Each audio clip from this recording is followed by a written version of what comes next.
What's going on, collectors? This is Uncanny Derek, and in this video I have 3 new X-Men books to my collection, and I got one of my Golden Age Grails, so stay tuned.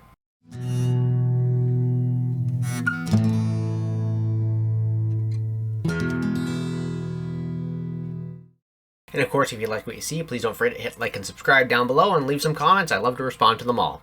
So I have got a Golden Age Grail of mine, finally. You may remember my video I did a little while back, my top 25 Golden Age Grails. In there, I said I got one of those books were in my top 3. So I actually got my one of the top 3 books right now. But first, let's go through some of the other X-Men books I just picked up. I'm going to go from order of newest to oldest, but they're all pretty old books. So to start off, we have X-Men number 47 here. I also found a better way to present the books as well, so there was a win.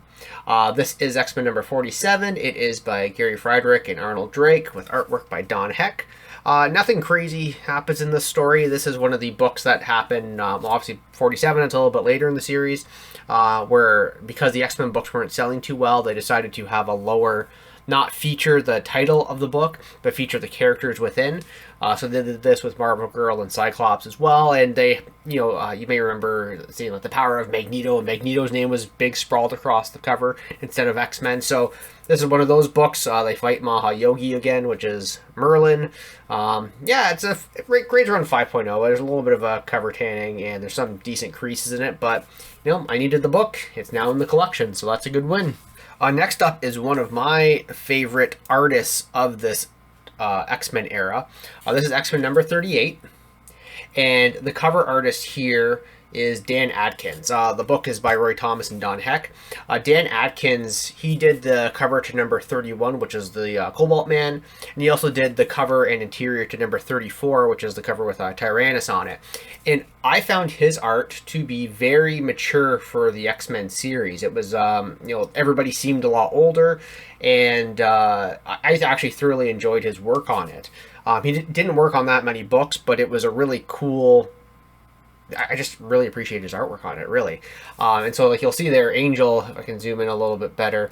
Like, he's a pretty ripped looking dude. That obviously the Blob there doesn't look as blobbish as he did in previous issues. Everybody just seems more adult. And so this is just a great book. This grades are on a 5.5. There's some stains on the back cover, but all the books I'm showing you, by the way, are complete. And yeah, the cover itself looks great. There's a little bit of foxing along the top here. It's a little discolored, but it's a solid book, complete book. Yeah, again, need it for the collection. So that's from 1967. Getting a little bit older now, we're going to 1966. This is X-Men number 22. And this here doesn't have any major first appearances in it. It just the X-Men fighting Count Nefaria, who will encounter again in the next issue. But then he shows up, X-Men 94 and 95, Death of Thunderbird and all that. And you get the Anti-Men kind of here. We got, what is it? Unicorn, Eel, Porcupine, Scarecrow, and I think it's Plant Man. I think that's what he's called. This book here, you can tell if I just kind of angle it, there is a big fade of color, almost like a gradient. The top here is more of a orangish red, where the rest of it is red. So the top of it definitely has seen some fading. There is the marker on the top there that says 2 cents, if I'm not mistaken. So this was probably a clearance book way back in the day. The book itself is complete again. There's some decent spine stress on it. The staples are all attached. Yeah, it's another early X-Men book I needed to get off the list there. So number 22 all locked in. This is by Roy Thomas, and at the time he was Jay Gavin, but it's Werner Roth. And then finally, a Golden Age Grail, just tucked in behind here. This book showed up for an amazing price. I have gushed about this book in that Golden Age video. It is well, I'll just get to it. It's Tomb of Terror number 13. And this book here is one of my favorite books for a handful of different reasons. And if you have seen the Golden Age video I did before, I've said a lot of this already. But this book is, for me, quintessential sci-fi horror. This is like the Alien movie of comic books for me. And what I love about it, so first off, this is 1954. It's by Harvey Comics, and the cover is by Lee Elias. who has gone to do like Tomb of Terror, was it 15, which is the exploding face, and 16, the choking one, and like he's done some pretty gruesome covers out there, and I love the subtlety of this cover. And this is also the logo variant copy. So most Tomb of Terror issues, actually, all of them actually, you'll notice there's like a zebra stripe kind of going along the edging here for the outline of the lettering. For all the other issues of Tomb of Terror, it's white. And actually, this book does have a white border version as well. So this is the strange logo variant. So not only is this, a rare book for me to have, it's the logo variant copy of it. In this book here, I will say, before I get into why I like it so much too, it is a 0.5. You buy the book, not the grade. This is a 0.5 because it's complete spine split on the cover only. The whole book is complete. The staples are in. It's fully complete, but the cover, the back cover, and the front cover are detached. So this book is also one of my favorites because much like Johnny Craig books, it shows the action before or after. And in this case, it is just before the actual horror strikes. I mean, it is the explosion of these whatever they are, and it's disintegrating the spacesuits that these guys are wearing. So that is just absolutely terrifying, being stuck in the vacuum of space and everything just falling apart in front of your eyes. It's such a detailed cover, and I went through this book, but the story of what was out there is not at all related to this cover, of course.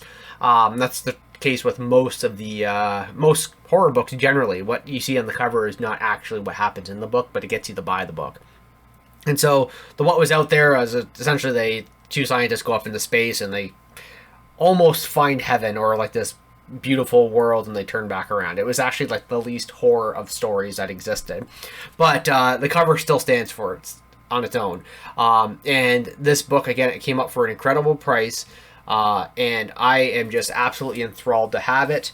I think if this cover was attached, that it would grade easily at a 4.0, maybe 4.5. And I say that because there is, at the top here, there is some pretty heavy creasing that does break color, just at the top.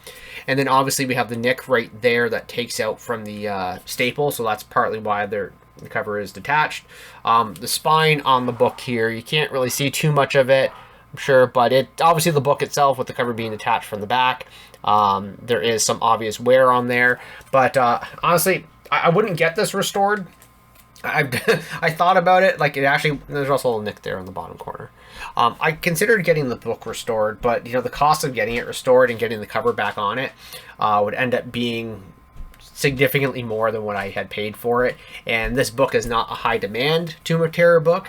It will never be a high demand Tomb of Terror book because the artwork is not one of those desirable covers.